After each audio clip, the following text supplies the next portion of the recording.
Welcome to my channel, The Binge Eating Therapist. I'm Sarah, former binge eater turned psychotherapist, and my mission is to use this space to bring content to you to help you understand your struggle with food and break free from binge eating. Today I want to talk to you about the difference between binge eating and overeating. There's a lot of places where these two overlap, so there's some similarities and there's some differences. And I also want to look at what does it mean if you don't think you fit the criteria for binge eating and yet you're still struggling. So when we're talking about binge eating, we have to distinguish between clinical diagnostic binge eating and binge eating in the way we might use it in everyday language. So from a clinical diagnostic perspective, the DSM-5, which is one of our manuals that classifies these kinds of things, describes binges as eating within a 2-hour window, an amount of food that's definitely larger than most people would eat in similar circumstances, and there's a sense that you can't control how much you're eating or what you're eating. So those are the 3 points. It's about time, being in a short period of time. It's about it being a lot of food. That one's a little bit trickier to define because there's no clear guidelines about what that actually is. It's quite a subjective thing. And there's the loss of control part, which is often the part that's most distressing. There's one other diagnostic manual that a lot of places use, a lot of countries use. We use it here in the UK, and it's the ICD, the International Classification of Diseases, I think. And it's interesting because it's the same about the less than 2 hours and about the subjective loss of control. But when they talk about quantities, the language they use is notably more or differently than usual. So it feels like they use this bigger net to catch people within this criteria. And this is the stuff that your doctors should know about and be able to identify. And I get so frustrated because people are going to the GP and GPs are missing it. They're saying their own biases are assuming that somebody does have control and they can take back control, and people are being told to diet. That's another video. Don't set me off on a rant there. Let's get back to the point. So that's a clinical binge. If we want to look at how we might use it more in everyday language, I went to some dictionaries and had a look at some of the definitions there, and there's a couple that I'll share with you. One definition said, this is about the word binge, not specifically binge eating. It's an occasion where an activity is done in an extreme way. Okay, that kind of makes sense. Another one is a period of excessive or uncontrolled. I like the fact they use the word uncontrolled because I think that's a crucial part of this. And then they use the word indulgence.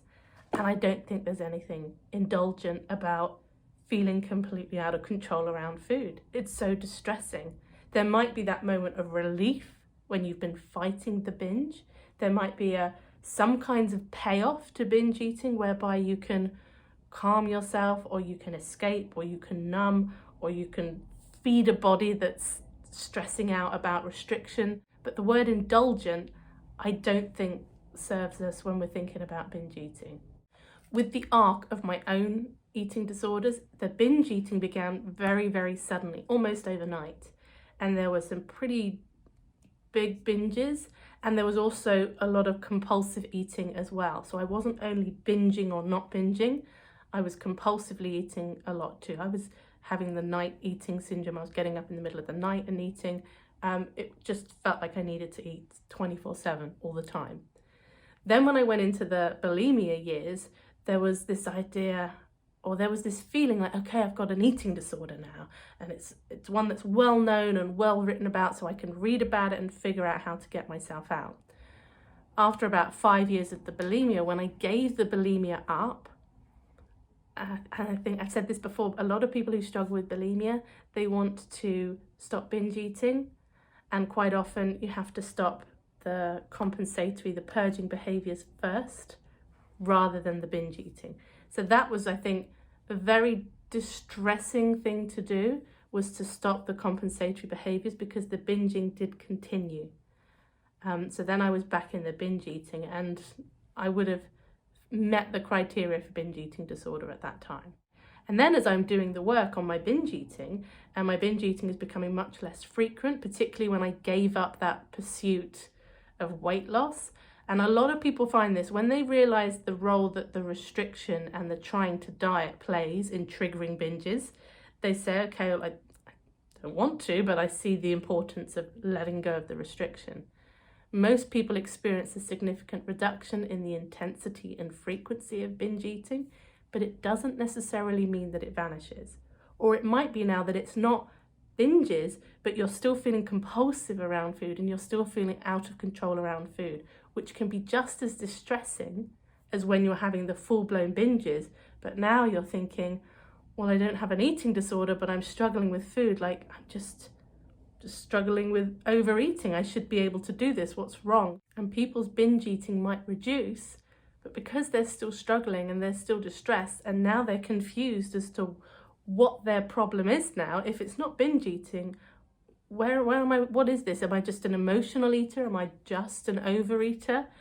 And it can feel difficult to try and grasp a sense of what's going on and what the next step might be. For a while, even when I was no longer binge eating, I was still struggling with food.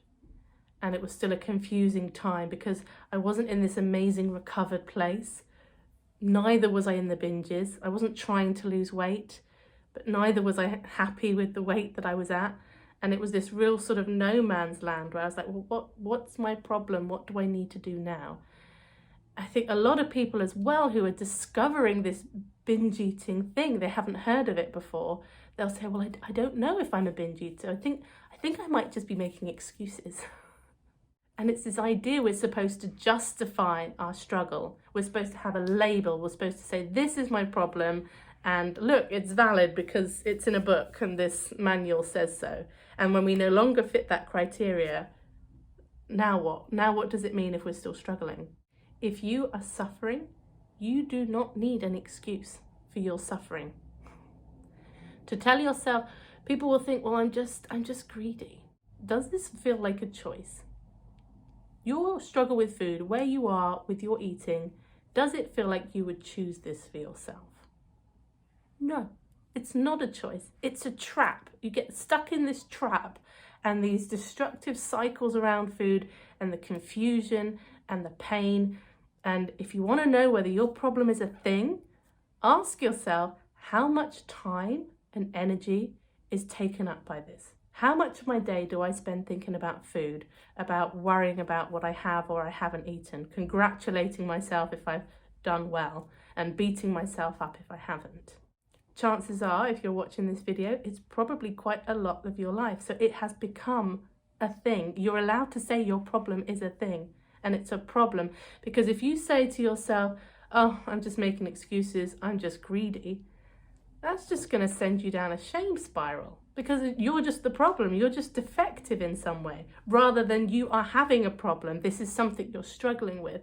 And I suggest to people, rather than saying, even saying like, oh, I'm struggling or I'm failing or I've got no willpower or I'm this, that and the other around food, how about simply saying, I'm lost. I'm lost in this confusion around food. Maybe you feel out of control as well. So I'm feeling lost and out of control. That is a bit kinder than the way you probably speak to yourself about this problem. But it's also not telling yourself that everything's fine, you don't have a problem and it doesn't matter, when it does. And also there's something about being lost that I think provides hope that you can find a way. When you admit you don't know where you are with this, you can start looking for paths. You can start thinking, okay, well, where is it I'm actually trying to get to as well? I think that's an important thing. So many people are focused on the problem, that just keeps you in the problem. If you spend a day focusing on, I'm not going to binge today, I'm not going to binge today, all you're going to be thinking about is binging or not binging.